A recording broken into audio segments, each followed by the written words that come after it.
Bienvenue sur DMG TV, les histoires mystiques. Tu es nouveau sur la chaîne, n'oublie pas de t'abonner, de laisser un commentaire, de liker et de partager. Tu vas raconter une histoire, il y a un numéro à l'écran sur le plus 237 655 81 90 17. Envoie ton histoire et on va jouer sur YouTube, Facebook et TikTok. On poste plusieurs histoires tous les jours sur YouTube, la chaîne c'est DMG TV. On a aussi une deuxième chaîne YouTube, on poste tous les 14 h. La chaîne c'est DMG TV, histoire mystique exclusive.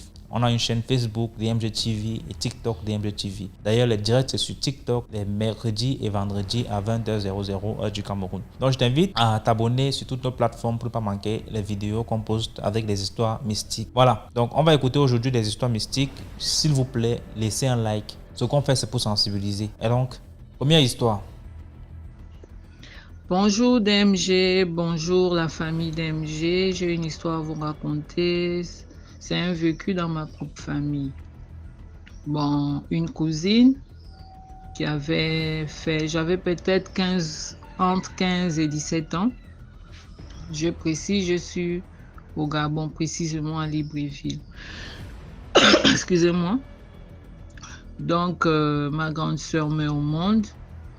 Elle met au monde 8 gosses, donc 4 filles, 4 garçons.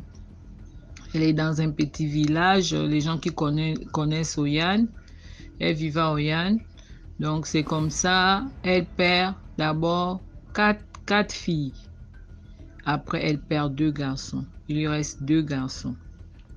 Donc, voilà comment, quand le 7e tombe malade, elle quitte le petit village.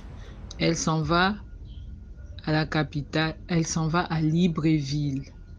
Quand elle va à Libreville, elle part à l'hôpital général. Arrivée là-bas, le médecin ausculte l'enfant et dit à la mère, excusez-moi, que l'enfant est décédé. Ma grande sœur dit quoi? L'enfant est décédé? Ah non, mon enfant ne peut pas être décédé. Je ne peux pas accepter que j'ai fait 8 gosses. Voilà mon 7e. Les 4 filles sont parties, 2 garçons sont partis, il me reste 2 garçons et vous me dites que celui-là est décédé. Je dis non. Je refuse. Le médecin dit non, il faut libérer Loli, on va mettre l'enfant à la morgue si vous êtes d'accord. La dame dit mon fils n'est pas mort. Mon fils n'est pas mort. Tout le monde, donc toute la famille se rabat à l'hôpital. Quand on arrive à l'hôpital, excusez-moi, j'ai un peu la toux qui m'embête. Quand on arrive à l'hôpital, ma grande sœur, on dit c'est comment? La grande, Yaya, c'est quoi? Non, je ne peux pas tolérer ça. Trop, c'est trop. Trop, c'est trop. Donc, toute la famille arrive, ma grand-mère et sa sœur. Nous sommes là assis. Le médecin dit non, il faut libérer Loli. Mon père arrive, mon père dit à la grande sœur, non, libère Loli, on va mettre l'enfant à la morgue. Non, papa, je ne veux pas. Je ne veux pas de ça. Mon enfant n'est pas mort. Je sais. Je suis allée regarder. Je suis allée chercher la mort de mes enfants. Ah, tu es allé chercher la mort de tes enfants? Comment ça? Qui a pris tes enfants? Mais c'est la grand-mère, donc la sœur de notre grand-mère qui fait la mère de notre père. Donc c'est comme ça.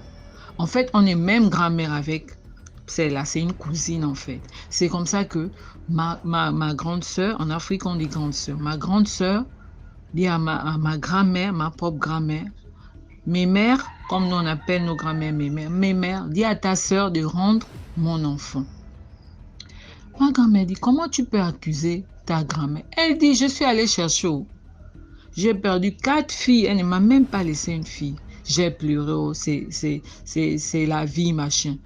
Elle me prend 2 garçons, j'ai pleuré. Mais je suis allée chercher pour le 7e enfant là.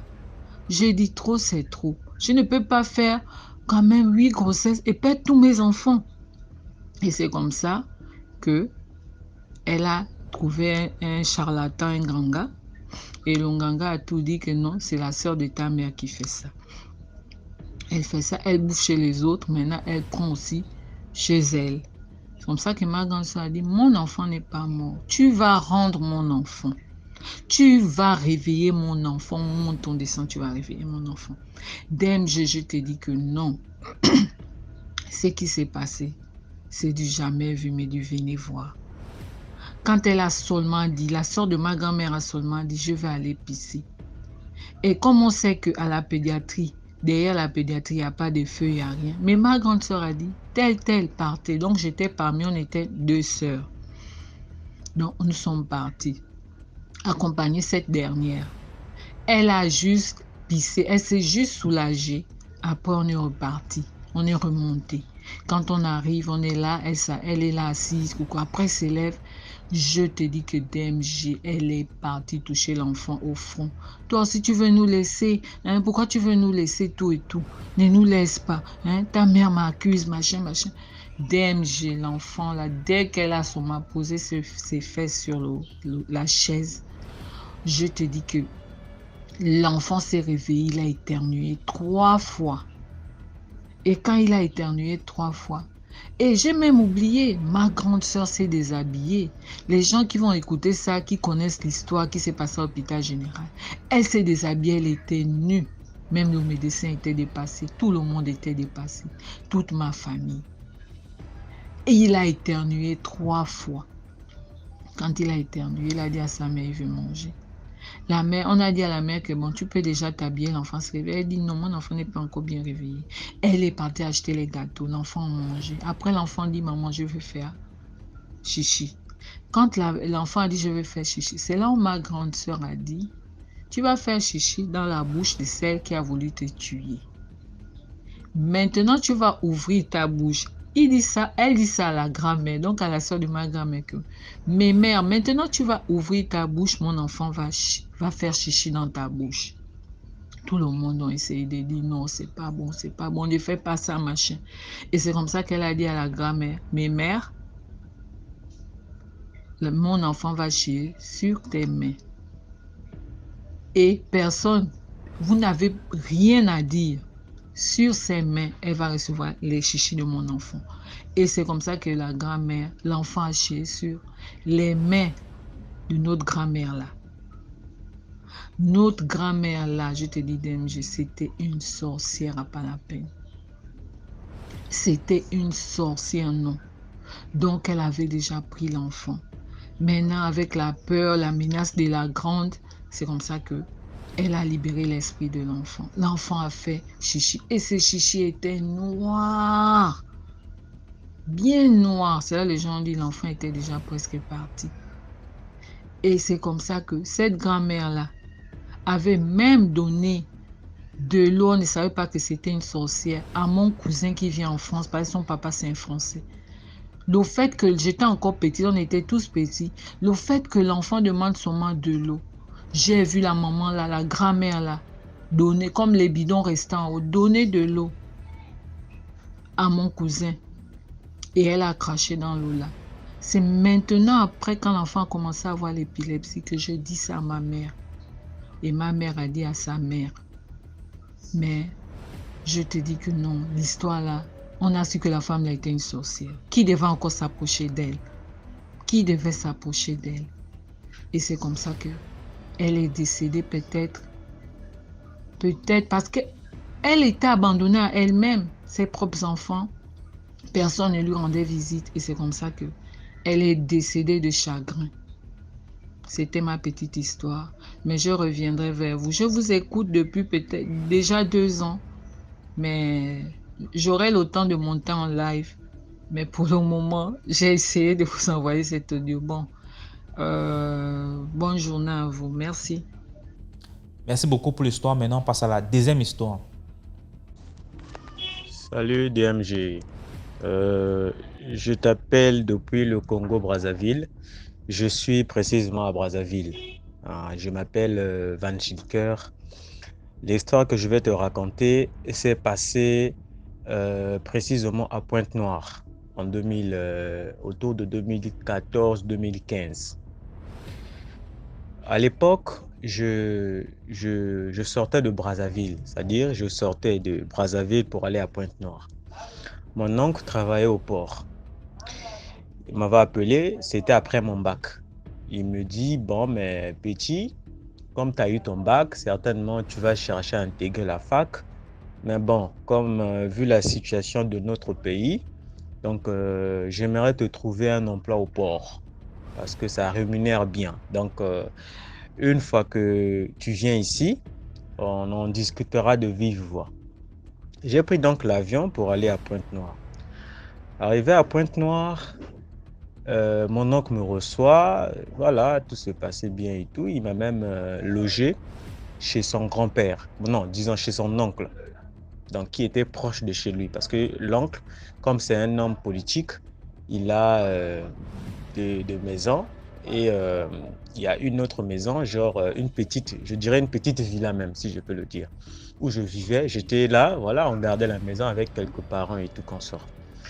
Maintenant, un jour, la fille aînée de ce monsieur-là, parce que l'oncle de mon oncle est général. Il est général, je pouvais dire son nom. Maintenant, c'est lui, il y avait sa fille aînée qui vivait dans l'une de ces villas. Donc, elle vivait avec nous. C'est une dame, le genre de dame qui prie dans les églises du message, hein, le message de Branham et tout comme ça.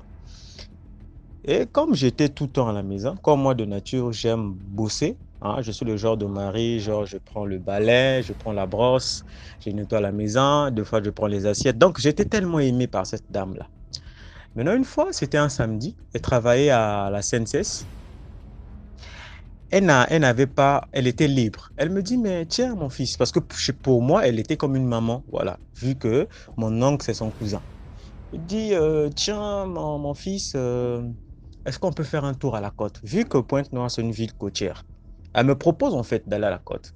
Maintenant, il y a plusieurs côtes. Pour ceux qui ont vécu à Pointe-Noire, il y a plusieurs côtes. Il y a la Pointe Indienne, il y a la raffinerie, il y a le centre-ville. Il y en a beaucoup, il y a beaucoup de pêches en fait. Mais ce qui est facilement accessible, c'est la raffinerie. Elle me dit, on va à la côte. Je dis, on ira où? Quel genre de côte? Elle me dit, mais on va même à la raffinerie. Je dis, ok, on prend le moyen de transport. J'arrive comme ça avec la dame, on prend le taxi, on s'arrête, on descend. Il y avait des Béninois qui étaient là, il y avait pas mal de gens. Il y avait un petit bistrot hein, en face du port, en face de la côte. Et du coup, je vois un monsieur, il y avait deux messieurs. L'autre, il avait une corpulence un peu élancée, hein, gabarit, élancé, sombre.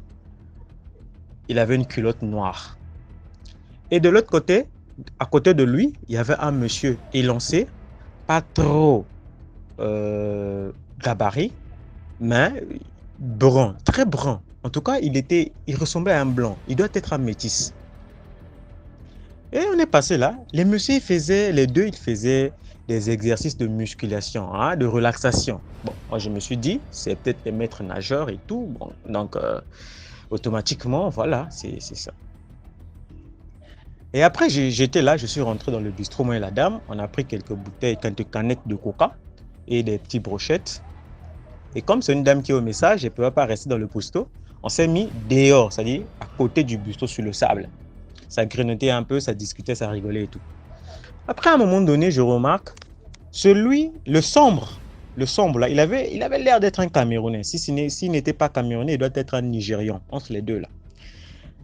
Ou un Béninois, mais je pense qu'il est soit Camerounais ou Nigérian. Le sombre, qu'est-ce qu'il fait? Il se déplace, il va un peu jusqu'à devant et il rentre dans une Jaguar noire. Il y avait deux voitures garées. Il y avait une Prado TXL blanche. Non, une Prado, non, je n'ai pas vu la marque, mais c'est une Prado blanche et une Jaguar noire. Le noir, il rentre dans la Jaguar noire, il s'en va. C'est la TX qui reste. Donc, c'est le brun qui reste. Et automatiquement, j'entends souvent parler de ces histoires de... Donc, je disais, j'avais souvent l'habitude d'écouter des contes de fées, des histoires parlant des sirènes, des sirois, comme on les appelle souvent, hein, les sirènes mâles. J'ai entendu souvent parler, mais je ne croyais pas à ce mythe-là. Et c'est ce jour-là que j'ai cru à ces histoires. Donc, je disais, le brun, là, qu'est-ce qu'il fait? Il avance devant la mer. Donc, en face de nous, bien sûr. Il lève sa main gauche, non, sa main droite. Il s'incline. Comme il était quelque chose de 17h. Hein, 17h. Il s'incline devant le soleil. De loin, tu sens qu'il fait quelques paroles incantatoires. Et quand il se prosterne devant le soleil, quand il se relève, il fait un pas de plus. Bon, au départ, moi, j'ai pas trop prêté attention, hein. Au départ, je me suis dit, bon, mais certainement, il fait des exercices. Peut-être c'est quelqu'un qui pratique le yoga sous la mer, quelque chose comme ça.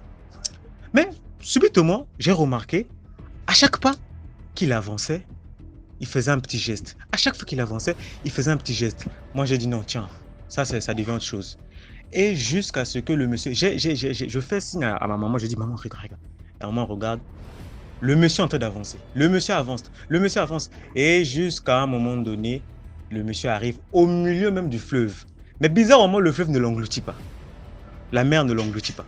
Bon, le monsieur, il avance. Il faisait que le même signe. Et à un moment donné, il fait une petite plonge. C'est-à-dire, sa tête se retourne dans l'eau, les pieds en haut, et je vois, c'est une queue de poisson. Une queue de poisson. Il rentre sous l'eau. La mer l'engloutit. J'étais stupéfait, bouche bée. Qu'est-ce que je viens de voir? De mes propres yeux. Pas on m'a dit, j'ai vu moi-même. J'ai dit, non, ça c'est du jamais vu.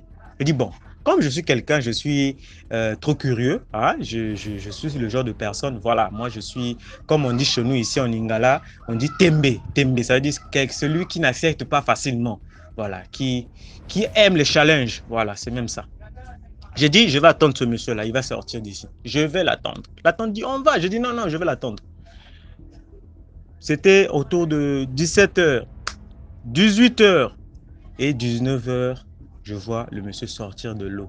Bizarrement, quelqu'un qui sort de la mer, il n'était ni mouillé, mais il sort avec une bouteille d'eau minérale remplie d'eau. Une certaine eau, je ne sais pas si c'était quoi. Et quand il passe devant moi, il laisse l'odeur du parfum, je ne sais pas ce parfum-là. Non, ce n'est pas un parfum qui vient de ce monde-là. Et quand il est sorti, il brillait comme de l'or, le monsieur. Il est devenu tout beau, tout brun. Il est rentré dans la voiture, il est parti. Quand j'ai vu ça, j'ai dit, ah, les femmes. Et quand tu sors en ville, tu croises un monsieur, voilà, il est riche. Ah, tu vas dire à tes amis, j'ai croisé un monsieur, il est beau, il est riche, mais tu ne sais pas ce qu'il a. Donc, c'est des réalités comme ça hein, qui arrivent. Voilà pourquoi les femmes doivent faire attention. Moi, je dis toujours les femmes. Les jeunes femmes. Aujourd'hui, il y a les femmes qui sont prêtes à se faire enculer pour même un simple téléphone.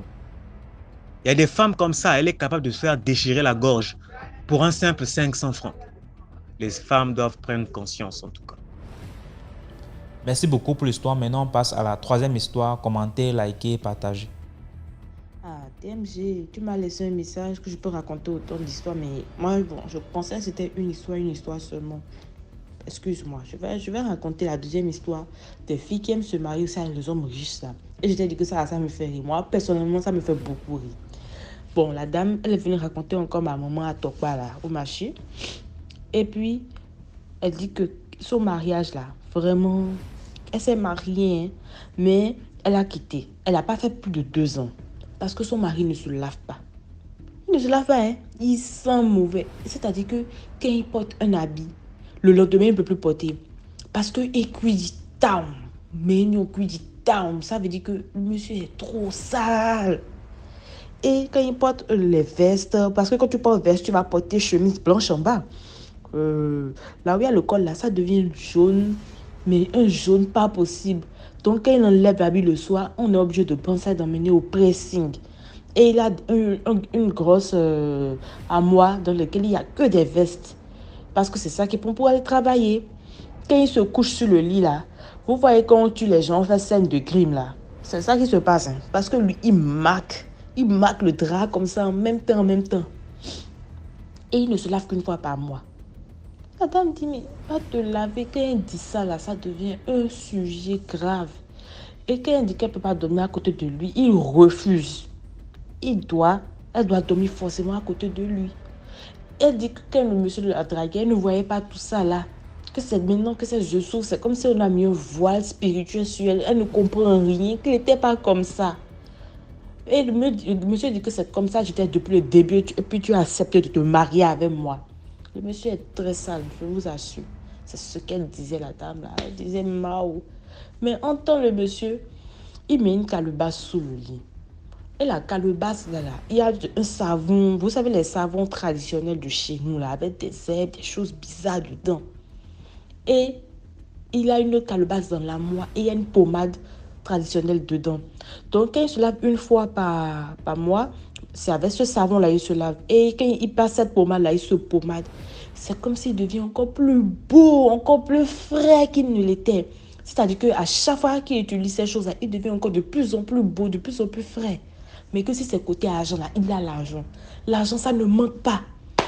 Et c'est comme ça, à chaque fois que le monsieur lui donne de l'argent, elle prend, elle met dans un compte. Elle prend, elle met dans un compte. Elle prend, elle était dans une prison dorée elle aussi. Et un jour, elle priait, à force de prier, elle a pris son courage à deux mains, elle a construit une maison, une parcelle, et elle a divorcé. C'est comme ça qu'elle a laissé le monsieur là. Elle a dit que le monsieur là est trop sale, qu'elle ne pouvait même plus supporter, que ça là seulement là. Elle a enlevé ses deux pieds de dedans. Donc, c'est un peu la courte histoire que je voulais raconter. Et ma maman lui disait, mais toi là, pourquoi tu as pris son argent pour construire? Ma maman disait qu'elle a dit ça. Pourquoi elle a pris l'argent pour construire? J'ai dit à ma maman, comment toi tu vas lui demander ça? Donc, elle a divorcé sans rien. Après avoir supporté les odeurs de poisson là. Elle va quitter le mariage facilement comme ça. Mais non, elle doit prendre quelque chose au moins. Qui peut supporter ça là facilement? Ah, mais maman, toi aussi. Pour ça, c'est une petite histoire qui, moi, personnellement, me fait rire. Ça me fait beaucoup rire même. Donc, les filles, prions. Quand on voit les gens qui ont l'argent, ils disent qu'ils veulent faire du sérieux avec nous. C'est bien beau, mais il faut prier. Franchement, ils ne sont plus simples. Des fois, vous allez voir, ils sont bizarres. Mais ils vont venir avec des charmes, des charmes, des trucs sur eux pour qu'on puisse les suivre bêtement. Vous comprenez, non? Et c'est comme maintenant on est mariés, on est dans la maison, dans la cage dorée, la gueule du loup, qu'on se rend compte que, c'est dans ça que moi je suis rentrée. Alors qu'il était ensorcelé depuis le début. Allez, liker, partager, que Dieu nous protège. DMG, merci beaucoup pour ce que tu fais. Je vais encore revenir. Mais tu sais, c'est les partiels qui font, j'ai pas le temps, ok? Bisous. Merci beaucoup pour l'histoire. Maintenant, on passe à la quatrième histoire. Salut. J'essaie de vous appeler, mais ça ne passait pas. En fait, je suis en Côte d'Ivoire. Mais je suis dans un village de Côte d'Ivoire. Mon village est très très loin de Côte d'Ivoire. Mais en fait, je voulais vous expliquer quelque chose un peu. Ok, vous allez m'aider aussi à ça. Moi, mon nom c'est Juliana. En fait,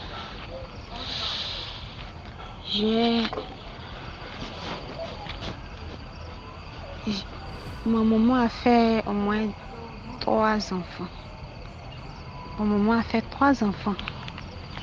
C'est moi, je suis la première.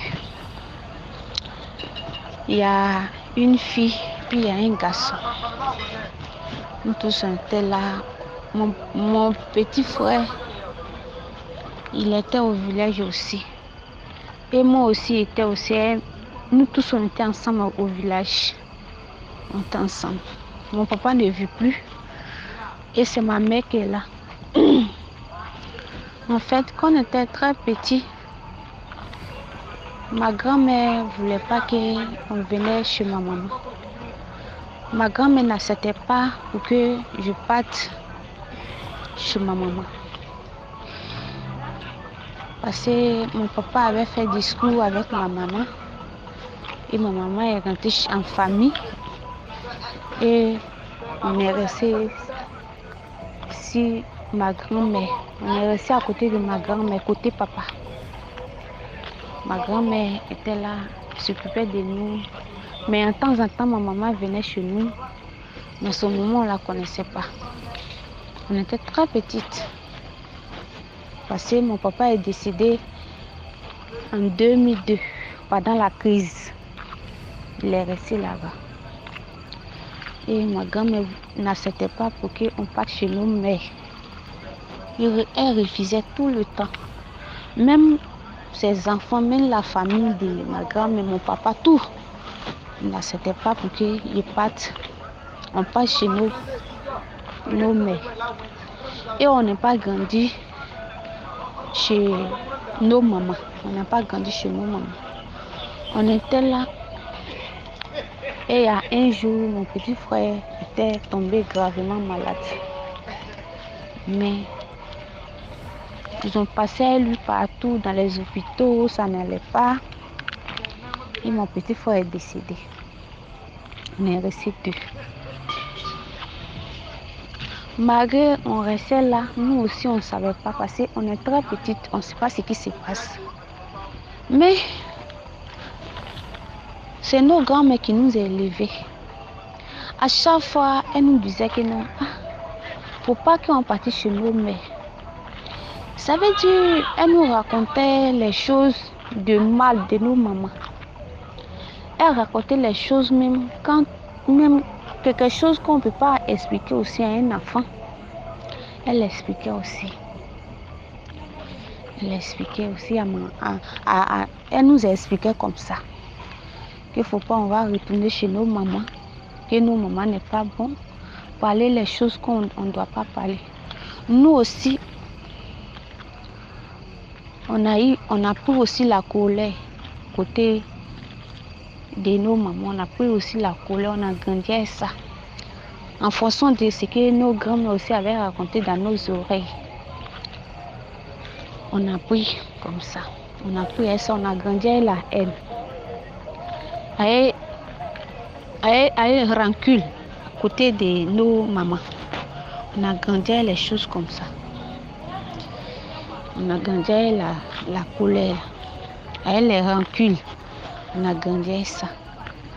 Jour quand ma grand-mère s'occupait de nous, quand ma grand-mère n'avait pas de moyens aussi pour s'occuper de nous plus que ça, elle m'a envoyé à la orphelinat. Et je suis restée là-bas, j'apprenais à faire la coiffure, les coutures, tout, je faisais là-bas. Quand j'ai fait 10 ans dedans. J'ai fait 10 ans comme ça. Et après ça, quand les choses aussi n'allaient pas, parce qu'on était là-bas aussi, on ne mange pas aussi à nos fins. J'avais pas de nourriture. On était tellement misérables. Parce que c'est les blancs qui nous surveillaient. Si tes parents ne sont pas là-bas aussi pour donner quelque chose aussi à les blancs, pour dire, ma fille avec vous, voilà vos petits cadeaux, ils ne vont pas prendre soin aussi de toi. Parce que moi aussi, il n'y avait personne auprès de nous. Tout le temps, mes amis, mes camarades, viennent les mères, mais je suis là. Je suis là seulement, on me met aussi à côté. Parce que aussi, je n'avais pas de mère pour me soutenir aussi, comme ce qu'on fait aussi à mes amis. J'étais dans la misère, j'étais restée seule, j'avais perdu l'espoir. Et dans ce cas encore, dans le même cas là, j'étais restée là, j'avais une colère même envers ma maman. Je disais que ce que ma grand-mère m'avait raconté, c'est la vérité. C'est la vérité totale. Je dois être en colère de ma maman. Parce que si ma grand-mère ne m'avait pas expliqué cette chose comme ça, dans ce cas où tout le monde sont venus actuellement pour donner les petits cadeaux à leurs enfants, ils sont heureux ici aussi. Là. Moi aussi, je dois avoir pour moi aussi de même manière. Pour que aussi, je sois un peu soulagée, je sois un peu heureuse auprès de ma camarade. Mais regardez comme ici là, on dirait que je n'ai pas de famille. J'étais misérable dans la couture là, j'étais misérable. Je me sentais mal. Je pleurais parce qu'il n'y avait personne pour me soutenir aussi. Et je suis restée là quand je ne pouvais pas supporter. Où j'étais aussi, ma grand-mère m'avait logé, c'est une femme. La femme me maltraitait. La femme m'a maltraité. J'ai fait tout. En tout cas, dans ma vie, je n'ai jamais connu une maltraite comme ça.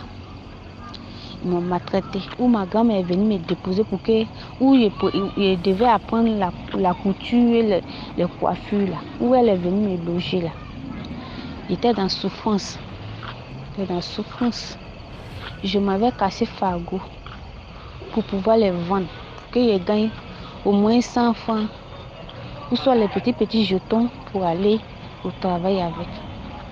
Les jours où je n'ai pas travaillé, je ne mange pas.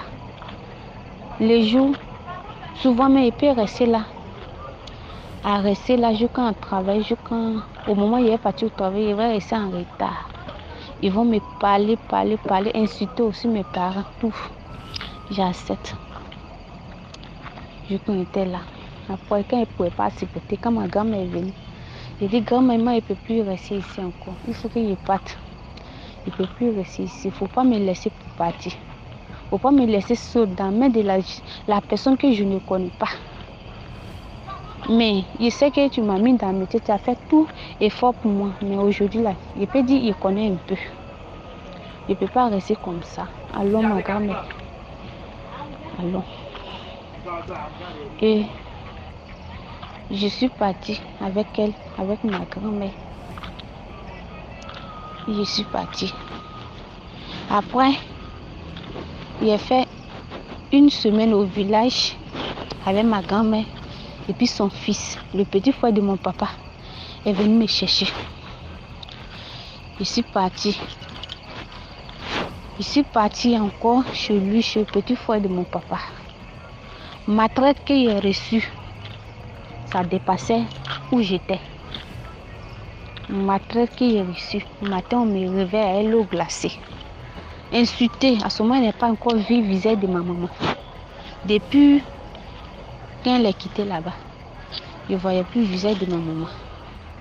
Je ne la vois pas. J'étais misérable. Ma vie était misérable. Je ne sais pas quoi faire.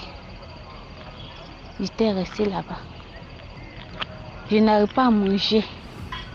Malgré était avec le petit frère de mon papa. Le petit frère de mon papa, il me frappe. Et puis, il insulte encore mon papa encore pour ajouter. Comme si ce n'était pas son frère. Ma traite que j'ai reçue dans ma vie, je ne peux pas raconter. Quand il ne pouvait pas. À ce moment, déjà, il y avait au moins 14 ans comme ça. Et j'ai dit, je ne peux pas, je dois rentrer. C'est ça le petit frère de mon papa a dit, si toi tu veux rentrer, tu connais la route. Il faut chercher toi-même, tu vas partir. Je suis sortie. Ils sont venus me chercher. En ce moment, il y avait faim, je n'ai pas encore mangé. J'avais faim. Tous les jours, travail, je ne me repose pas. Travail. Après, je ne pouvais pas supporter. Un jour, quand je suis quittée là, j'ai fui, je suis quittée la maison. Je suis allée me loger dans une maison inachevée. Et un jour, il y a les vagabonds qui sont venus. Et ils sont tombés sur moi dans la nuit. Ils ont commencé à me violer. Le matin, je me suis réveillée. Ils m'ont violée, je n'avais plus la force encore. Quand je me suis évanouie, longtemps, et je me suis réveillée. Je vois que je saigne partout. Et le matin, je suis restée là. Mon oncle est venu me chercher partout. Il m'a vu.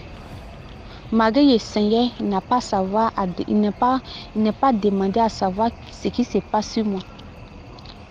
Il a commencé à se couper sur moi, me frapper. Que tu veux nous créer des problèmes. Depuis matin, on te cherche. C'est comme ça. Depuis hier, on te cherche. C'est comme ça. Quoi. Il m'a frappé. Même jour, il m'a frappé. C'est même jour, il m'a mis dans le car. Et puis, on est venu au village. Et je suis restée là. Un jour, mais quand il m'a fait renvoyer au village, quand ma grand-mère m'a vu, il a commencé à pleurer. Ma grand-mère a commencé à pleurer. Après, on était là. Il a dit à ma grand-mère, ma grand-mère, il faut me dire la vérité. faut me dire la vérité. Ma maman a fait quoi? Ma maman a fait quoi? Tu veux pas qu'on voit notre mère? Ma maman a fait quoi? Parce qu'il n'arrive pas à comprendre. Ma vie là, il ne comprend pas ma vie. Il ne comprend pas, il ne me comprend plus. Ma vie est trop de problèmes, je ne comprends pas. Puis elle a commencé à me raconter que non, la maman de ta mère, c'est une femme qui est sorcière, qu'on ne veut pas que vous partiez chez eux là-bas parce qu'elle va vous tuer. C'est pour ça que j'ai refusé pour ne pas que vous partiez là-bas. Elle a commencé à me mentir comme ça. J'ai dit ok, j'ai compris. Maintenant, un jour, j'ai décidé de partir chez ma maman. Parce que quand elle s'est rentrée au village, ils l'ont appelé pour dire que ta fille est venue. Et elle est venue envers moi. C'est là que j'ai vu le visage de ma maman. J'ai vu toute forme de ma maman. J'ai vu son visage. J'ai vu maintenant comment elle est. Ma maman m'a pris. Surtout, avant que même mon pote, il n'était pas d'accord pour qu'il parte avec moi. Il n'était pas d'accord. Quand maman m'a donné son numéro et puis elle m'a avancé. 2 jours après, j'ai fui partir chez ma maman. Je suis partie rester là-bas. J'étais heureuse auprès de ma maman. À ce moment, ma petite soeur aussi, on l'avait envoyée dans une autre ville. Elle n'était pas auprès de moi. Mais nous tous, on a grandi avec la colère vers côté de ma maman. Et quand je suis partie, c'est ça, j'ai demandé à ma maman un jour que pourquoi ma grand-mère, quand on veut venir derrière toi, ma grand-mère refuse. Il y a quoi exactement entre vous deux? C'est ça, elle a commencé à me dire que non. Avant qu'il venait marier votre papa, vos grands-mères n'étaient pas d'accord. Vos grands-mères n'étaient pas d'accord. Dans cette famille-là, il n'y a pas quelqu'un qui m'a aimé. C'est parce que j'ai aimé votre papa et puis il vous a mis au monde. Sinon, ma vie était misérable là-bas. Eux, ils ont tué tous mes enfants. Ils avaient fait beaucoup d'enfants. Ils avaient fait 15 enfants. C'est ma maman qui parle comme ça. Ils avaient fait 15 enfants. Ils avaient fait 15 enfants là-bas. Mais aujourd'hui, vous avez reçu 2 personnes. Que c'est eux qui vous ont tué. Qui a tué votre frère. Tout. Mais quand ils venaient vous voir, ils n'acceptaient pas parce qu'ils voulaient que vous n'ayez qu'à rester pour qu'on vous termine en même temps. Et ils voulaient que vous n'ayez qu'à rester là pour qu'on vous tue. Il y avait 15 enfants avec votre papa. Mais aujourd'hui là, vous êtes restés 2. Voilà cette raison. On m'accuse que non, c'est moi qui ai tué mes enfants. On m'accuse que c'est moi qui ai tué mes enfants. Et c'est pour cette raison que non, quand je vais m'approcher de vous, votre grand-mère n'accepte pas. Elle me parle mal de moi. Elle parle mal de moi. Elle parle mal de moi. Elle me parle de ce que je n'ai pas fait à vous. Elle parle les choses ce que je n'ai pas fait. Elle met ça dans votre oreille pour que vous allez gagner raison sur moi. Vous allez gagner aussi les rancunes envers moi. Pour que vous n'ayez qu'à m'abandonner. J'ai dit, ma mère, c'est ma mère. À partir d'aujourd'hui, j'ai tout compris. Tu es ma mère, tu resteras toujours ma mère. Il ne peut pas t'abandonner. Il ne peut pas t'abandonner. Et je suis restée là jusqu'à ma maman. Eux-mêmes, il y a eu aussi des mariages aussi. Mais les mariages aussi n'ont pas marché. Il y a eu un enfant avec le monsieur. Mais le monsieur est décédé. Mais mon enfant aujourd'hui, il a au moins 14 ans comme ça. C'était une fille. Elle est précisément actuellement au village chez ma mère. Je suis restée là jusqu'à quand on a commencé à me battre. À me battre pour ma maman. Venir à l'aventure. Je viens à l'aventure, je m'aille dans les villes pour me battre pour ma maman. Parce que quand je sais que c'est ma maman qui m'a mis au monde, et je ne dois jamais me fâcher quand elle m'arrête tout ce qu'ils vont parler. C'est ma maman, c'est ma maman. Je dois respecter ma maman. Et j'ai reçu la bénédiction de ma maman aussi. Quand on en parlait tout, on a fini. Ma maman m'a béni, m'a donné les bénédictions, prié pour moi. Et je suis sortie à l'aventure. Mais depuis que je suis sortie à l'aventure, les choses vont mal pour moi. Les choses vont mal pour moi parce que les membres de ma famille se plaignent contre moi. Et actuellement, où ils te parlent, sont contre moi pour me tuer. Parce que pourquoi moi, je me suis retournée avec chez ma maman et les abandonner. Ils sont en colère de moi. Ma grand-mère qui n'était pas d'elle, ma grand-mère qui s'occupait de nous aujourd'hui, ma grand-mère qui a mis rancune. Entre moi et ma maman aujourd'hui, ma grand-mère ne vit plus. Mais les membres de ma famille côté papa poursuivent cette affaire pour que je m'éloigne de ma maman.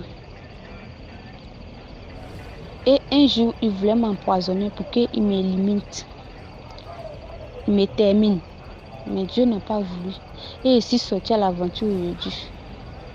Et j'ai fui du côté de ma maman. Je suis venue à l'aventure aujourd'hui. Maman est restée seule au village. C'est moi je m'occupe de ma maman. C'est moi je fais tout pour ma maman. Je gagne un peu d'argent, j'envoie ma maman. Je gagne tout, j'envoie ma maman. Manger, les nourritures, les manger, les courants, l'électricité, quoi, tout. Maison à louer, c'est moi je fais pour ma maman.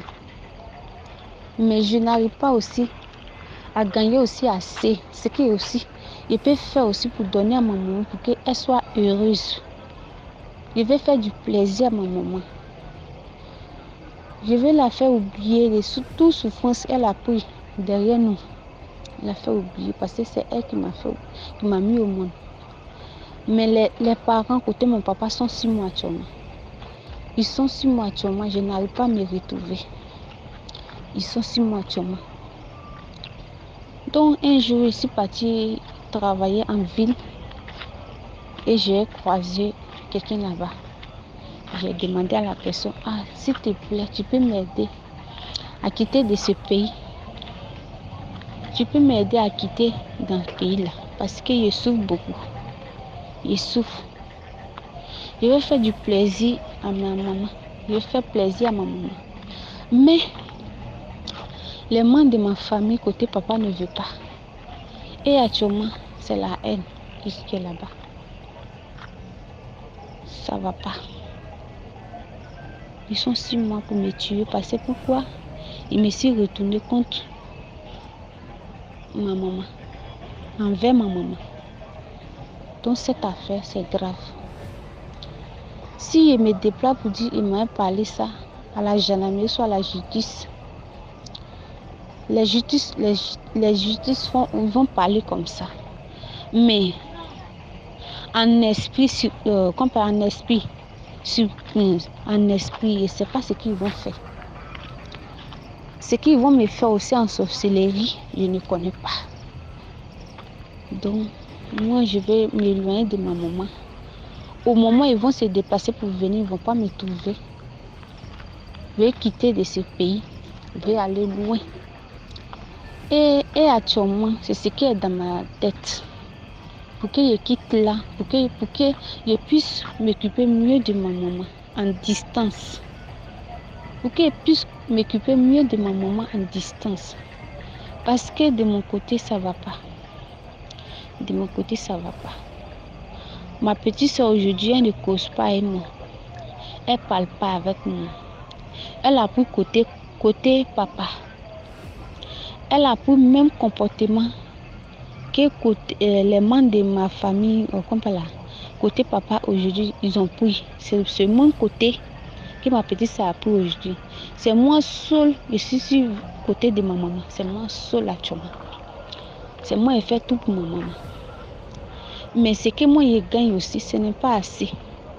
Et je vais avoir aussi un grand magasin pour ouvrir mon salon. Pour que un jour, si j'ai une bonne place, pour que ma maman vienne s'asseoir auprès de moi, pour qu'on vive une vie heureuse, pour que je donne l'amour aussi à ma maman, plus que ça, à mon enfant, pour qu'on vit une vie merveilleuse. Je sais que nos parents sont venus nous accompagner. Nos parents sont venus nous accompagner, ils ne sont pas venus pour rester. Même malgré tout ce que les gens racontent sur ta maman. Mais si tu arrives à pardonner ta maman, tu dois oublier tout. Parce que ça, ce n'était pas moi de ma faute. Aujourd'hui, je reconnais que non, ma maman, c'est ma maman. Aujourd'hui, malgré tout ce que ma grand-mère a parlé, je ne regarde pas. Je suis venue envers ma maman pour rester avec elle. C'est Dieu qui a fait que... C'est Dieu qui a ouvert mes yeux et puis je suis venue envers ma maman. Mais aujourd'hui, les parents de la famille de mon papa ne veulent pas.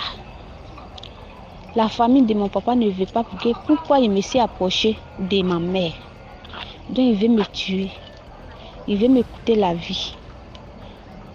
Donc, c'est à cause de ça. Où était Paul actuellement là? Ici à l'aventure, je ne suis pas auprès de ma maman. Ici à l'aventure actuellement. Ici, loin de ma maman actuellement. Moi et ma maman, on cause. Si j'ai un peu, je l'envoie. Je me débrouille un peu. Parce que actuellement, je connais très bien mon métier. Je fais la couture, je fais la coiffure. Tout ça, je connais. Mais je n'ai pas encore eu mon propre moyen pour m'occuper, pour faire mon magasin, pour faire mon coin, pour qu'il m'installe bien, pour que ma maman vienne auprès de moi. Même si on va rester à l'aventure pendant des années pour que le temps que les cœurs vont descendre, après, ils vont s'approcher à nous. Moi, ça me plaît beaucoup. Mais actuellement, moi, je décide de quitter en Côte d'Ivoire. Mais je cherche opportunité pour que je quitte. Mais je n'arrive pas à gagner cette solution. Je n'arrive même pas à gagner cette solution. Je n'arrive pas. Donc, je cherche quelqu'un qui va me déplacer, qui va me faire quitter là. Mais si c'est pour aller faire un ménage, pour gagner un peu, pour que ma maman mange, pour que demain, Dieu va prendre aussi.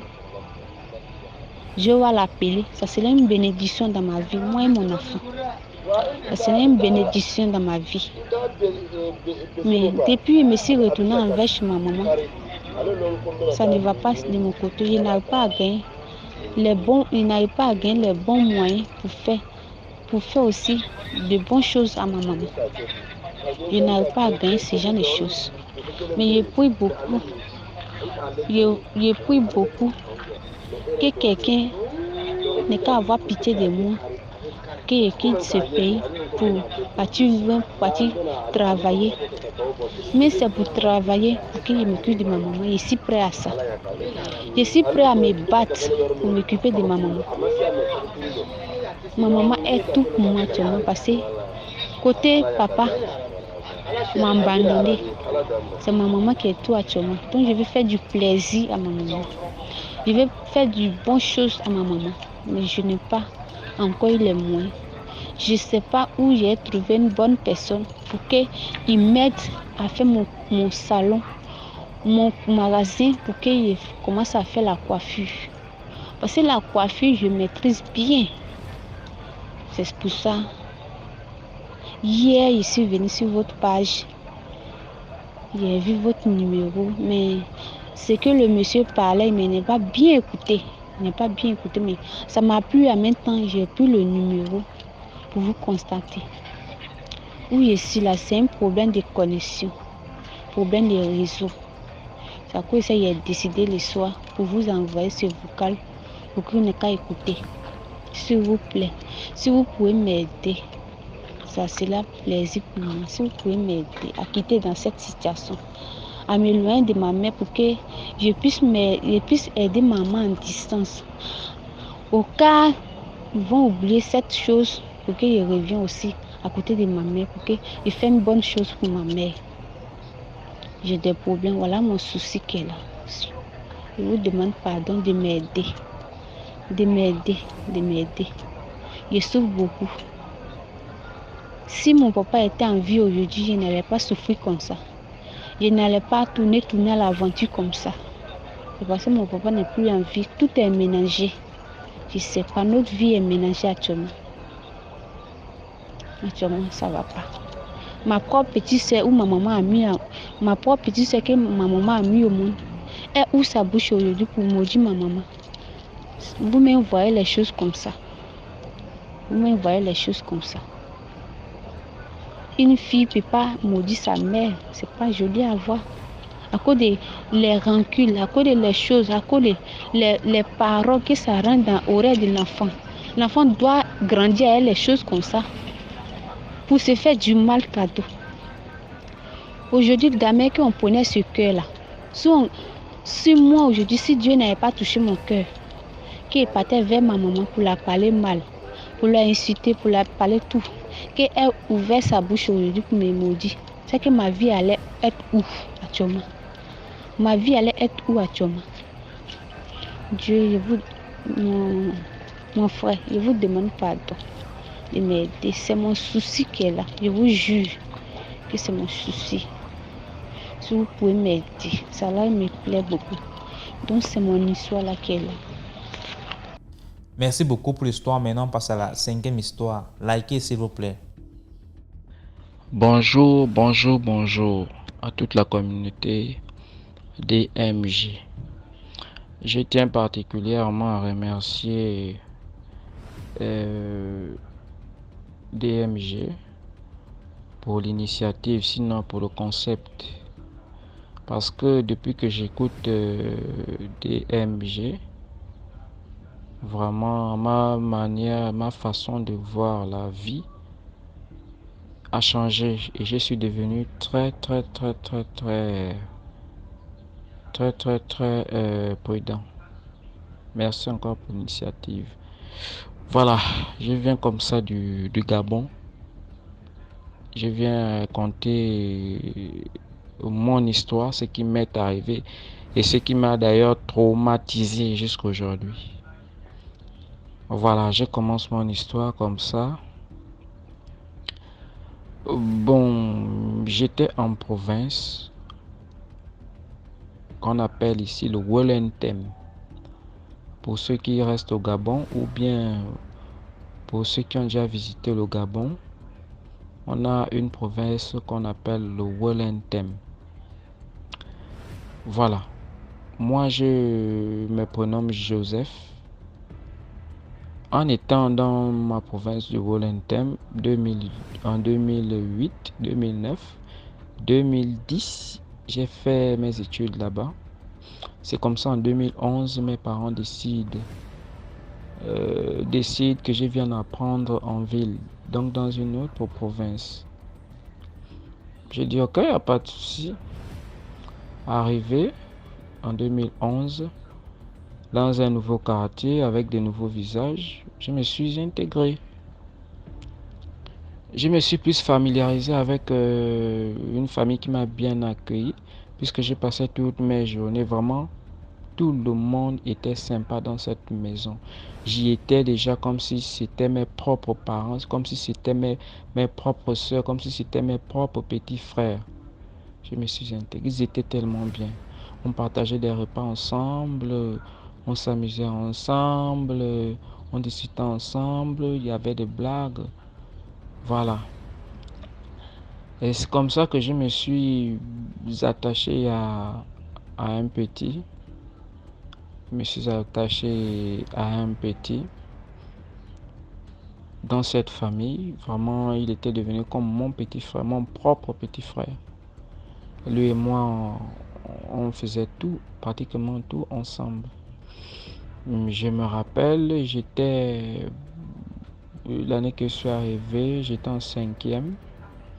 J'étais en cinquième, lui aussi, je crois qu'il était aussi en cinquième.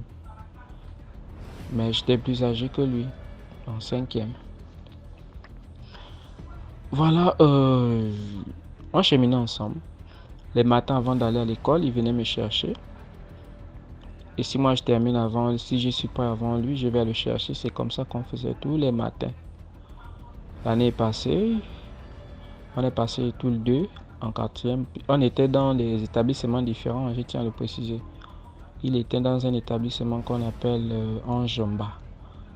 Moi, j'étais dans un autre établissement que je vais taire le nom.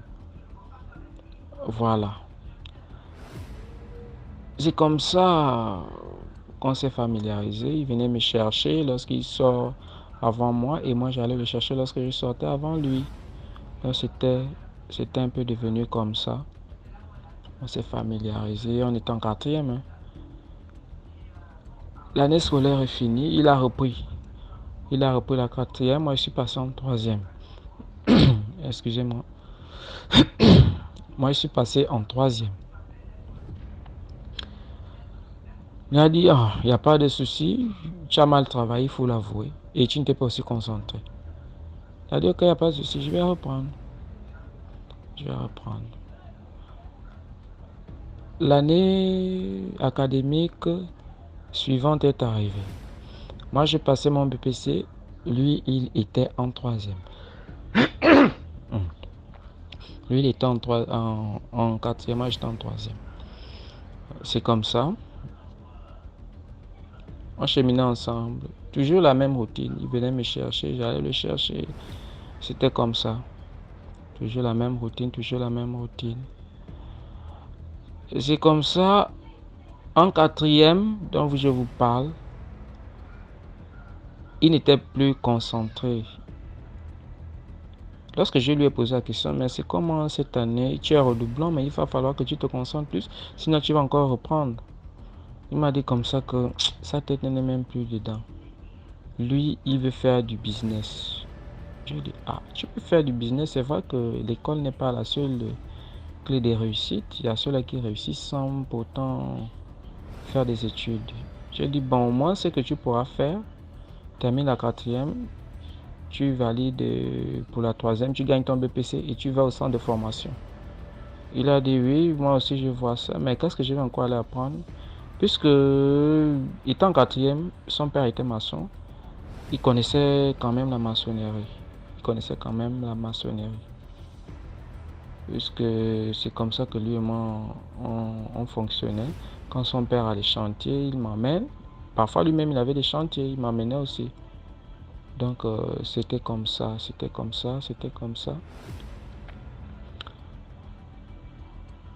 Vu la proposition que j'ai faite au petit, le petit a dit ok, je vais réfléchir, il n'y a pas de souci.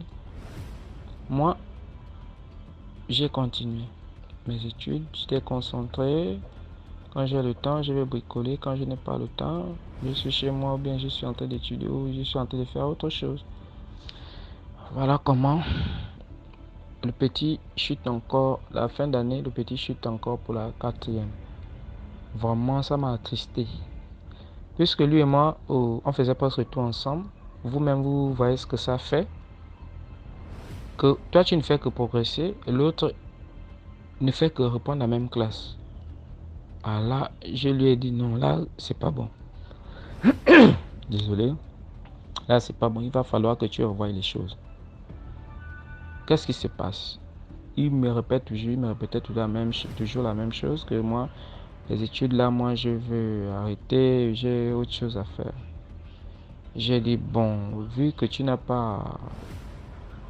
n'acceptes pas ma proposition, bon, qu'est-ce que tu veux faire?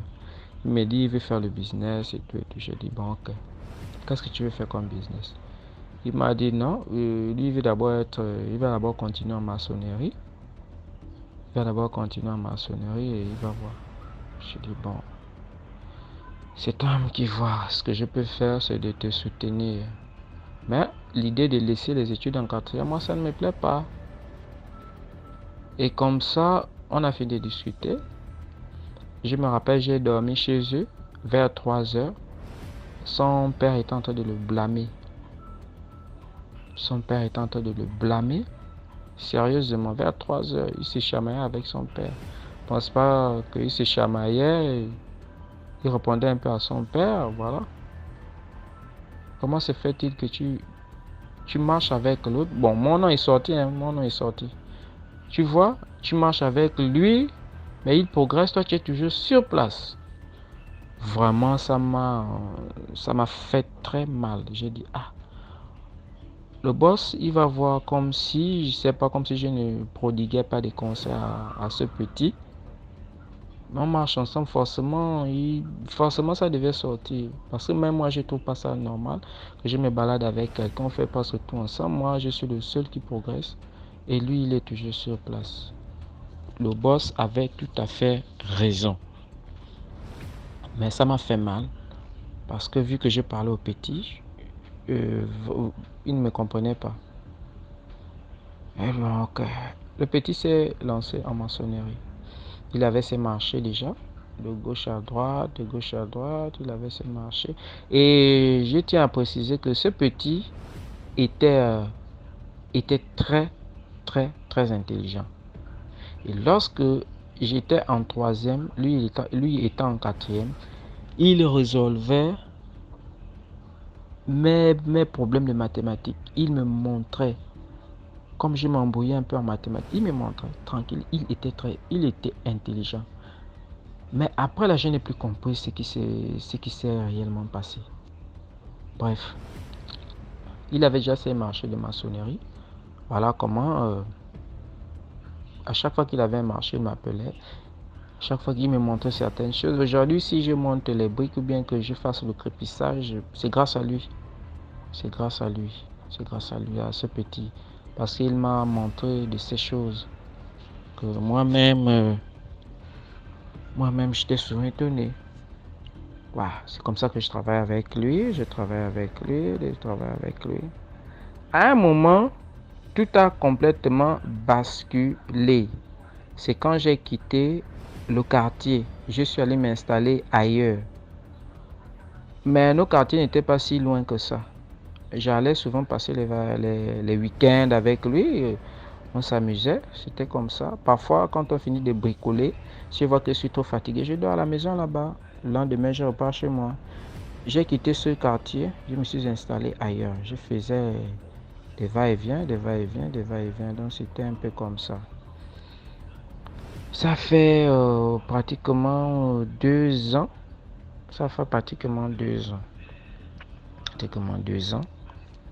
Après là, qu'est-ce qui s'est passé? Quand je revenais de temps en temps dans mon ancien quartier, j'ai remarqué que le petit est déjà plongé dans la boisson. C'est comme ça que son papa m'interpelle. Il me dit, mon fils, j'ai quelque chose à t'aider. Il dit, non, oui, le boss, je suis là. Il me dit comme ça que ton frère, je ne comprends pas depuis là. Il s'est maintenant lancé dans la boisson. Depuis là, il ne m'écoute plus. Voilà. Je dis, je vais un peu parler avec lui. J'ai appelé le petit, j'ai dit, attends, mais qu'est-ce qui se passe? Donc, l'argent que tu travailles, le business que tu voulais faire, c'était mettre tout dans la boisson.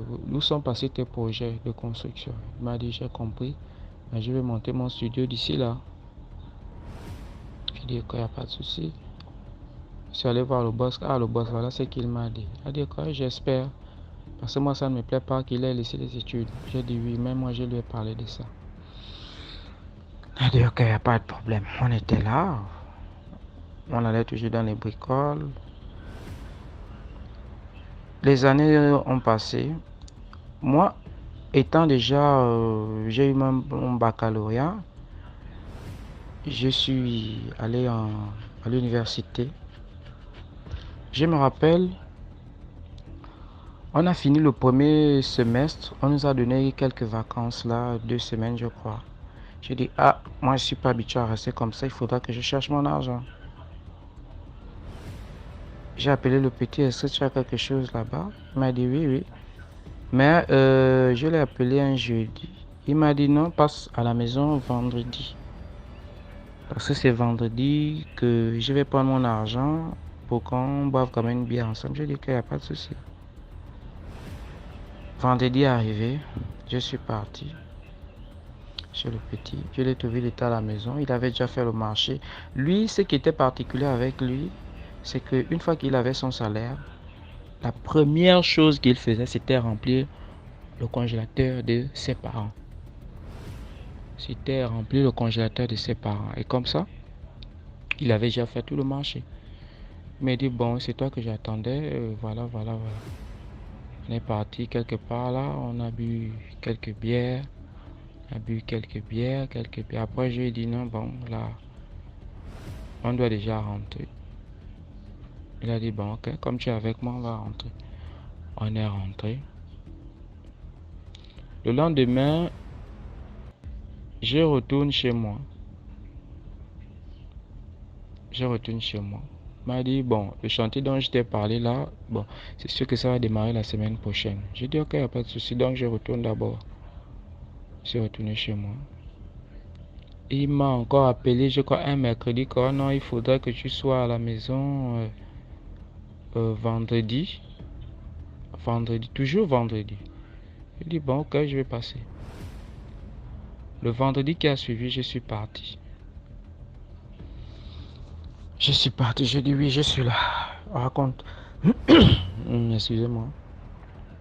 Je suis parti. Oui, voilà, bon. Le chantier, on doit le commencer lundi. Lundi. Je dis, ah, mais pourquoi tu m'as appelé vendredi? Non, parce que je voulais qu'on s'amuse d'abord avant de partir, avant d'aller commencer le chantier. Je dis, ah, ok, il n'y a pas de problème. Vendredi, j'ai dormi chez lui. On s'est amusé, on était dans les bars et tout. Samedi, la même chose. Dimanche, la même chose. Dimanche, quand on se réveille lundi matin, il m'informe que, bon, moi je dois aller on doit aller travailler à la Pointe des Nids. Pour ceux qui ont fréquenté le Gabon ou qui restent au Gabon connaissent bien la Pointe des Nids. On doit aller travailler à la Pointe des Nids. Je dis, ah, à la Pointe des Nids, on va faire combien de temps là-bas? Il me dit, on a 2 jours. J'ai dit, bon, les 2 jours là, on peut avoir combien? Il a dit, non, c'est un truc de 300 000. Ah, 2 jours, 300 000 seulement. Bon, pas 300 000 seulement. 2 jours, 300 000. Il me dit, oui. Il dit, tu peux revenir de là-bas avec un 100 000. On fait les 2 jours, on revient. Ah, j'ai dit, bon, je ne vais pas te cacher. L'histoire de Pointe des Nids, là, moi, ça ne me plaît pas. Il y a des histoires bizarres qui reviennent de là-bas. Et voilà. Ah. Il a dit, bon, ok, il n'y a pas de souci, je ne vais pas te forcer à y aller si tu ne veux pas y aller. J'ai dit, non, moi, je n'irai pas. Donc, je préfère attendre que tu reviennes. Il m'a dit, dans 2 jours, je reviens. Avec cet argent que je vais gagner, je vais commencer à monter mon studio. Mais il faudra que tu sois là. Tu vas m'aider, comme ça, je vais te payer. Je dis qu'il n'y a pas de souci, donc je vais attendre 2 jours. Lundi matin, vers 9h, je quitte la maison.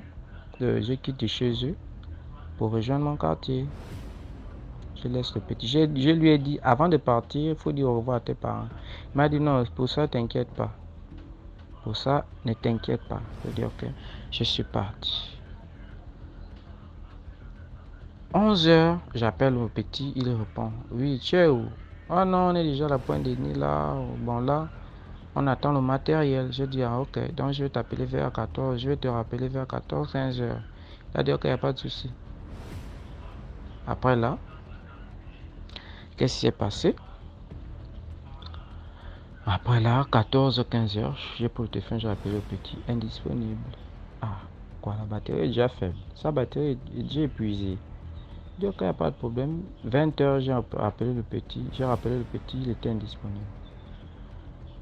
J'ai dit, ok, 24h, j'ai rappelé indisponible. J'ai dit, bon, dans ce cas, c'est demain, peut-être que son téléphone est à plat. Voilà. Le lendemain, mardi, j'ai trouvé une petite bricole au quartier là. Je ne l'ai pas appelé. J'ai passé toute la journée, je ne l'ai plus appelé. J'ai dormi vers 20h fatigué. C'est comme ça, à 23h, l'heure, cette heure que je ne vais jamais oublier. À 23h50, mon téléphone sonne. Je vois, c'est un gars de leur quartier, dans mon ancien quartier, qui m'appelle. Il me dit brusquement que ton type est mort. Ah. Je dis, je me réveille, je sens que, mais qu'est-ce que c'est? Toi, tu es en train de me raconter quoi? Oh, ton type est mort. Je dis, quel type? Mon type est mort. Oh non, ton petit. Mon petit qui? Oh, tel. Y. Ah, Y est mort. X plutôt est mort. Comment ça? J'ai dit non, c'est faux. C'est faux. Ça ne peut pas être vrai. Mais bien avant ça, lorsque un jour j'étais parti dans mon ancien quartier, je l'avais trouvé en train de boire avec un grand frère que je vais appeler Y. Un nouveau venu du quartier, il avait sympathisé avec lui. Quand je suis arrivé, il m'a présenté que voilà, mon grand avec qui je m'amuse souvent quand je n'ai pas là, voilà. Je dis ok, il n'y a pas de souci. Bref, on m'appelle qu'il est décédé. J'ai dit non, c'est faux, tu me racontes quoi à 23h? Je vous assure, DMG, je n'ai plus dormi jusqu'à 6h. Jusqu'à 6h. 6h, je crois, 20 ou 30 comme ça, je suis quitté chez moi. Je suis parti là-bas. Je vous assure qu'à 200 mètres de la maison, que des cris, des pleurs et tout. J'ai dit non, c'est faux. Quand j'arrive, je trouve les parents étalés. Toute la famille étalée. Toute la famille en pleurs. J'ai dit, ah! Quand j'arrive, j'ai dit non, moi je dois aller. J'ai vu le boss. Je lui ai posé la question. Qu'est-ce qui se passe? Il me dit, ah, voilà la nouvelle qu'on vient de nous donner. On nous a donné la nouvelle depuis hier. Voilà. Ah! Le papa me fait comprendre à moi qu'il ne m'a pas dit qu'il partait à la Pointe-de-Nez. On m'appelle ce mot de téléphone pour me dire que mon enfant est décédé à la Pointe-de-Nez. Ah, donc c'est comme ça que la nouvelle t'est apparue. Il me dit oui. Je ne savais pas. Mais moi, je me sentais coupable. Pourquoi? Parce qu'en partant, je lui ai dit, dis au revoir à tes parents. Dis-leur que tu vas à la Pointe-de-Nez. Est-ce que tu vois? C'est en ce moment que je vais prendre mon courage. J'ai dit non. Sinon, ça va entraîner autre chose. J'étais là vraiment abattu. J'ai dit non, moi je ne peux pas accepter cette histoire comme ça. Ils ont commencé à chercher le corps. Premier jour, deuxième jour, troisième jour. C'est le quatrième jour qu'on nous fait comprendre qu'on a retrouvé le corps. On a retrouvé le corps. Tout ça là, je ne savais pas que c'est le grand à qui il m'avait présenté, le grand Y qui m'avait présenté qu'il était parti avec lui. Je vais le découvrir à la sortie du corps.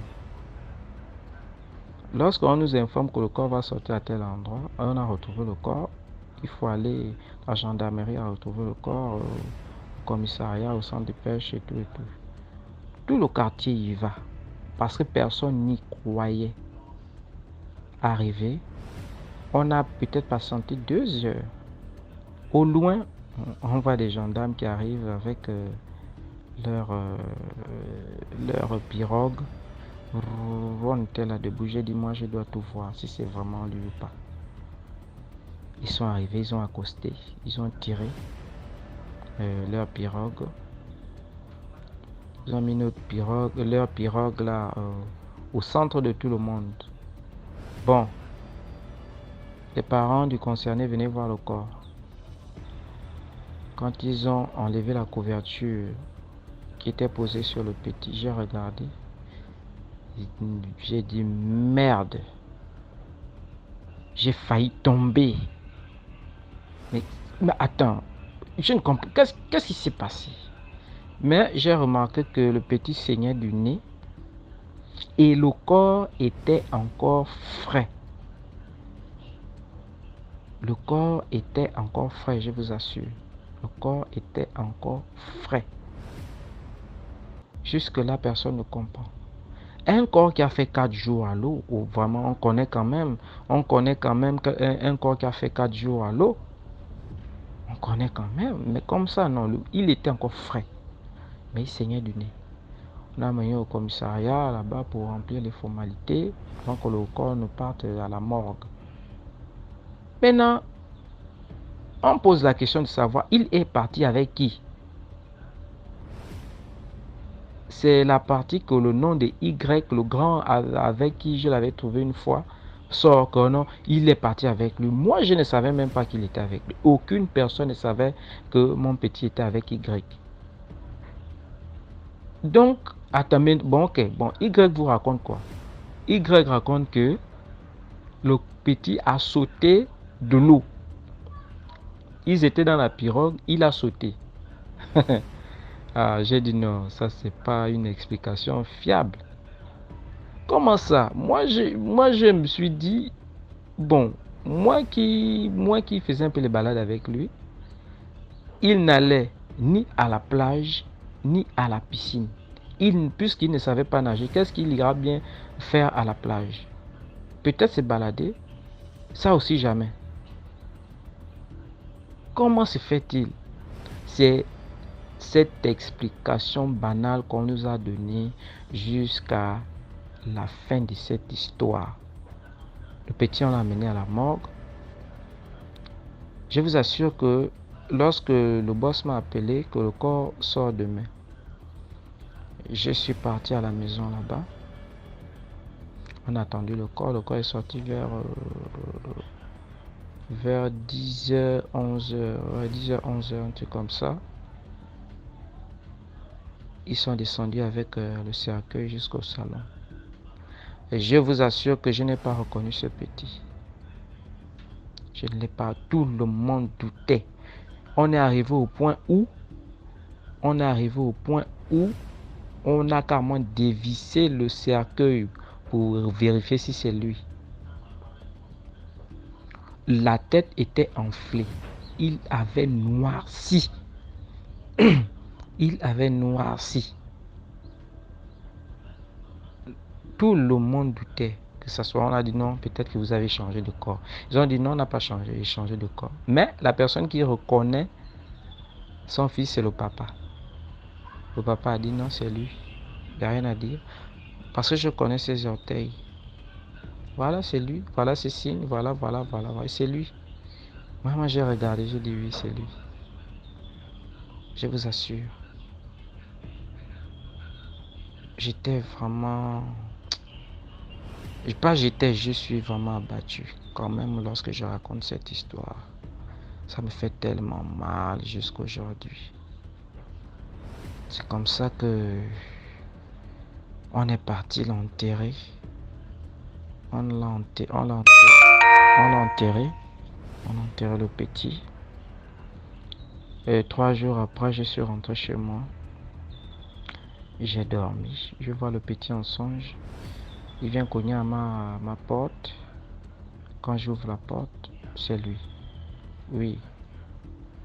J'ai dit, attends, qu'est-ce que tu fais ici? Je suis déjà mort. Il dit mort comment? J'ai dit non, on t'a enterré il y a de cela 3 jours. Mais il dit non, c'est faux. Enterré comment? Il a boudé avec moi dans la chambre là. Comme lui et moi, on aimait rester dans la chambre, raconter même toute la journée. C'était comme s'il boudait avec moi. Non, je vais mourir comment? Mon studio que j'avais dit quand je devais revenir là, je devais monter, je n'ai pas encore mangé, je vais mourir. Pourquoi? Il a boudé avec moi. Boudé. Il est sorti en colère. J'ai dit, mais je ne fais que te dire ce qui est vrai. Il est parti en colère.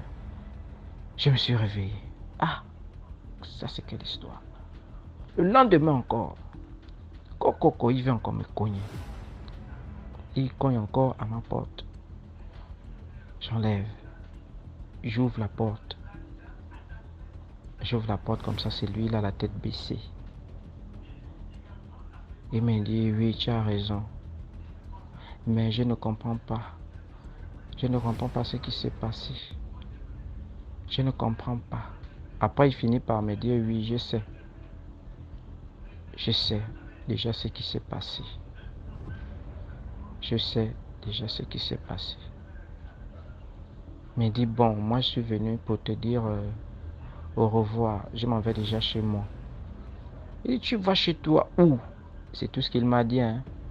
Il m'a dit, moi je m'en vais déjà chez moi. Le lendemain, quand je me réveille, j'ai compris son message. Il venait me dire au revoir. Comme mon grand frère, je suis en train d'aller ailleurs. Reste. Après là, trois jours après, je m'endors encore. C'est le même que je revois. Il est venu, puisqu'il a un petit frère aussi, il est venu vers moi. Il m'a dit, bon, c'est la dernière fois que tu me vois. Va dire à mon petit frère de faire l'école. Va dire à mon petit frère de continuer ses études, de ne pas lâcher comme moi j'ai lâché. J'ai dit ok, il n'y a pas de souci. Le lendemain, je me suis réveillé. Le matin, 6 heures, je suis parti dans mon ancien quartier. J'ai interpellé son petit frère. J'ai fait passer le message. Il a dit ok, il pleurait même quand je le lui ai dit. Tellement triste. Il pleurait même. J'ai dit, c'est tout ce que j'avais à te dire. Moi, j'avais déjà les larmes aux yeux. Je dis non, je ne peux pas supporter ça, je retourne. Je lui ai dit ce que j'avais à lui dire. Je suis retourné chez moi dans mon nouveau quartier. Vraiment, la morale dans cette histoire, c'est que écoutons nos parents, nous jeunes, écoutons nos parents. Et surtout si on envisage voyager, pour aller travailler par exemple en province ou dans un autre lieu, essayons quand même de dire la vérité, essayons quand même de dire à nos parents. Et il ne faut pas faire confiance aux gens. Parce que mon petit frère là, il avait tellement confiance aux gens que voilà comment il est allé mourir. Il faut faire très très attention. Parce que les gens sont capables de tout pour avoir de l'argent en ce moment.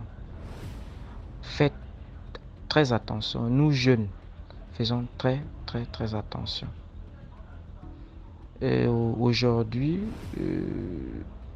d'après les dernières nouvelles, Y, c'est-à-dire le grand avec qui j'ai fait connaissance, on me dit qu'il a seulement fait 2 jours enfermé. Après, il a été libéré. C'est en cet instant que j'ai compris que c'était une organisation. Et on n'a plus jamais revu ce grand dans ce quartier. Jusqu'aujourd'hui, je ne l'ai même plus jamais croisé. Donc, merci encore à DMJ de faire passer ces messages, sinon cette histoire, parce que ces histoires nous enseignent. La prudence est mieux. Faites très très attention avec vous. Faites très attention aux amis. Les amis, moi je suis aujourd'hui sans amis. C'est bonjour, je passe ma route. Parce que comme on dit, la mort ne vient pas de loin. Sur ce, je vous remercie. Merci beaucoup pour l'histoire. Maintenant, on passe à la 6e histoire. Bonjour DMG. Je suis Eurydice de nationalité gabonaise résidant au Togo. J'ai connu votre émission grâce à ma fille et je viens aujourd'hui pour raconter une de mes histoires. Je tiens à souligner d'avance à ceux qui écoutent pour la première fois que la sorcellerie est réelle. La sorcellerie est réelle. Il n'y a rien de tel que lorsque tu veux te mouvoir, tu veux être autonome et que rien que tu puisses faire ne fonctionne. Que tes mains sont dans l'incapacité de te nourrir. Que tu es incapable de vendre du piment. Que quel que soit ce que tes mains font, ça ne fonctionne pas. Rien ne marche. Les formations n'aboutissent pas. les commerces n'aboutissent pas, tout simplement parce que un groupe de personnes ou une personne s'est levée un bon matin parce qu'il ne savait pas quoi faire et a décidé de détruire ta vie.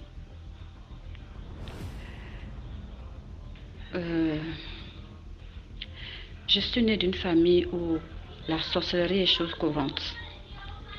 On en parle au salon, à la cuisine. Et plus tard, j'ai découvert que j'étais victime de sorcellerie. Étant jeune, j'étais inconscient, je n'ai pas pris ça en compte, mais lorsque mes charges ont augmenté, j'ai remarqué que j'étais dans l'incapacité de produire ou de faire une formation qui aboutit ou de vendre quoi que ce soit. Je peux bloquer, je peux trouver une somme d'argent par quelqu'un, je n'arrive pas à le fructifier. Cet argent va se vider jusqu'à la dernière centime.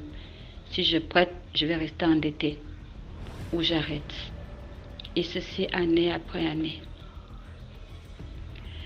J'ai rencontré mon époux et il m'a vu vivre ça, il a voulu m'aider. Par la grâce de Dieu, on a rencontré un jeune garçon qui nous a sorti d'un problème particulier, donc je vais peut-être raconter ultérieurement. Il nous a montré une astuce à faire pour se débarrasser de cet envoûtement qui m'empêche de vivre à la sueur de mon front, de mes propres mains. Il nous a demandé d'acheter 1 kilo de viande, de le découper en petits morceaux, la viande de bœuf, et qu'on payait des aiguilles, que pour chaque morceau, on faisait des vœux. Si c'est la santé, quand t'as attrapé, tu veux libérer ta santé, tu fais ton vœu, tu piques une aiguille, donc une aiguille, un morceau de viande par vœu. Bon, ce que j'ai réussi à faire autant que j'ai pu, au nombre de 50 aiguilles, autant que j'ai pu. Et après, il fallait aller verser tout ça dans une rivière qui coule. À cette époque-là, j'étais à Libreville. La rivière qui coulait, que j'avais connaissance, qui était le plus proche de moi, c'était le pont Numba parce que j'habitais à Iaï, en face de l'Institut Iaï. C'est comme ça, mon époux m'accompagne. Et de là, on part au pont Numba aux environs de 21h. Et je prends les morceaux de viande et je verse dans l'eau. Et voilà, on fait demi-tour. Je suis allée dormir. Pour moi, c'était des choses simples. Étant donné que on m'a envoûté, on m'a ensorcelé, on m'a condamné sans que je le sache, je me disais que les choses aussi vont se faire sans que je le sache. C'est comme ça que aux environs de... Je ne peux pas lire l'heure exactement, mais après minuit, entre 1h et 3h du matin, voilà, comme ça, je ne sais pas si c'est un rêve ou bien une vision, mon regard se projette tout de suite, je suis couchée, je vois le pont Numba, je vois où j'ai versé les morceaux de viande.